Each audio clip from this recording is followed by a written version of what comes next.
नमस्कार साथियों, आज के इस वीडियो में हम 18 जून 2018 यूपी पुलिस कांस्टेबल के फर्स्ट शिफ्ट के क्वेश्चन को करेंगे। पहला हमारा क्वेश्चन निम्नलिखित में तद्भव शब्द क्या है? तो अंधकार तत्सम है, आधा है। तालाबे सा आधा है। अंगरक्षक, ये सारे के सारे क्या हैं? तत्सम है। इसमें से तद्भव कौन सा बचा? अचरज। अचरज हमारे क्या है? तद्भव शब्द है। शीत का विलोम क्या होगा? तो शीत का विलोम क्या होगा? उष्ण। कर का अर्थ नहीं होता है, तो कर का अर्थ नहीं होता है सूर्य। बाकी सब ये हाथ हो गया, टैक्स हो गया या किरण हो गया, ये सारे के सारे कर के अर्थ है।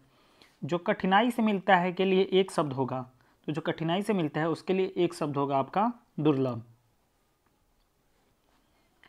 अनिल, अनल का सही अर्थ देने वाले शब्द कौन से हैं? तो अनिल मतलब वायु, अनल मतलब अग्नि।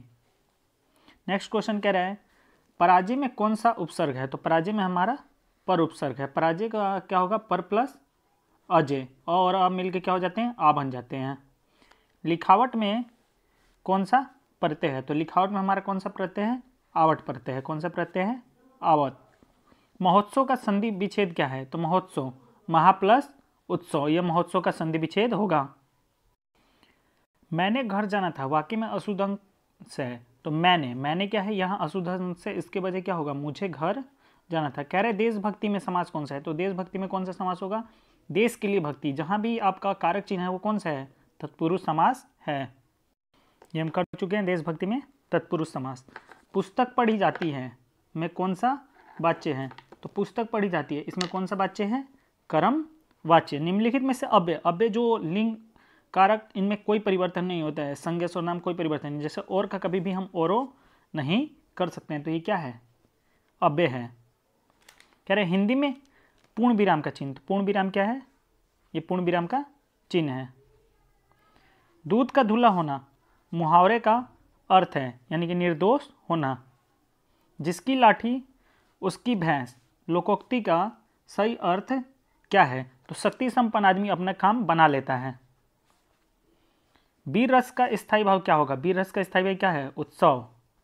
दोहा के प्रथम चरण में कितनी मात्राएं होती है? तो हम जानते हैं जो दोहा है उसके पहले और तीसरे में 13 मात्राएं, और द्वितीय और चौथे में 11 और 11 मात्राएं होती है। तो कितनी मात्राएं होगी? 13। निम्नलिखित में से कौन सा शब्दालंकार है? तो यमक क्या है? शब्दालंकार है। बाकी सब क्या है? अर्थालंकार है। निम्न में से तालवे से, तो कंठ तालु, कंठ तालु तालवे से कह रहे हैं ना, तो तालवे से उत्पन्न होने वाली ध्वनि कौन है? यानी कि तलाबे स। निम्न में से कौन सा वर्ण अघोष है? पहले और दूसरे क्या कहलाते हैं? किसी भी वर्ग के पहले और दूसरे क्या कहलाएंगे? अघोष। और तीसरे चौथे पांचवे क्या कहलाते हैं? घोष। तो कौन सा अघोष हो गया? क्या है? अघोष है। निम्न में कौन सा शब्द स्त्रीलिंग है? तो जो रचना है वो क्या है? स्त्रीलिंग है। निम्न में कौन सा शब्द पुल्लिंग है? राष्ट्र क्या है? पुल्लिंग शब्द है। किस शब्द का प्रयोग सदा बहुवचन में होता है? जो प्राण है, प्राण का शब्द, प्राण, अक्षत, इनका प्रयोग हमेशा किस चीज में होता है? बहुवचन में होता है। ने किस कारक का चिन्ह है? तो कर्ता ने। किसका हो गया? कर्ता ने। कह रहे निम्नलिखित में स्वरनाम है, तो आप यहाँ क्या है? स्वरनाम है। बाकी कोई भी स्वरनाम नहीं है, बाकी सारे के सारे क्या है? संज्ञा है। निम्नलिखित में से विशेषण है, तो विशेषण जो संज्ञा या स्वरनाम की विशेषता बताए, तो यहाँ कौन सा विशेषण होगा? शांत क्या है? विशेषण है। प्रेरणार्थक क्रिया है, तो प्रेरणार्थक क्रिया जो खुद ना करके किसी दूसरे के द्वारा हो उसे क्या बोलते हैं? प्रेरणार्थक क्रिया। तो यहाँ सुनाना क्या हो गया? प्रेरणार्थक क्रिया। लड़के ने पुस्तक पढ़ी, वाक्य का काल है, तो लड़के ने पुस्तक पढ़ी यह पूर्ण वर्तमान काल है। जो 67 से 71 तक क्वेश्चन है, गद्यांश के क्वेश्चन है, ये आप गद्यांश पढ़ लीजिए और इसके क्वेश्चन आप खुद करने का प्रयास कीजिए। नेक्स्ट कह रहा है बीजक किसकी रचना है? तो जो हमारी बीजक है वो किसकी रचना है? कबीर की रचना है। किसकी रचना है? कबीर की। अंधेरी नगरी नाटक के रचयिता कौन है? जो हमारी अंधेरी नगरी है किसकी है?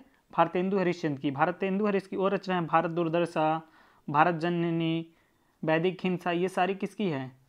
भारतेंदु हरिश्चंद्र की ही रचनाएं हैं। कामयानी, कामयानी के लेखक, कामयानी के रचनाकार कौन है? तो जयशंकर प्रसाद। ये बहुत बार मुझे लग रहा है हर प्रीवियस ईयर में ये जरूर पूछ रहा है कामयानी के रचनाकार कौन है। गोदान किसका उपन्यास है? ये तो सबको मालूम होगा जो गोदान है प्रेमचंद के हैं। और आप प्रेमचंद के और उपन्यास गबन, निर्मला, रंगभूमि, सेवा सदन, कर्मभूमि, आपको ये हमारी 15 प्रीवियस ईयर वाली वीडियो कैसी लग रही है आप हमें कमेंट करके ज़रूर बताइए। आप लोग कमेंट नहीं करते हैं, कम से कम वीडियो को कमेंट कीजिए या लाइक कीजिए और अपने फ्रेंड के साथ शेयर कीजिए। अगर आपको वीडियो अच्छी लग रही है तो हमें बताइए कि वीडियो कैसी लग रही है। ये वीडियो देखने के लिए आपका बहुत बहुत धन्यवाद।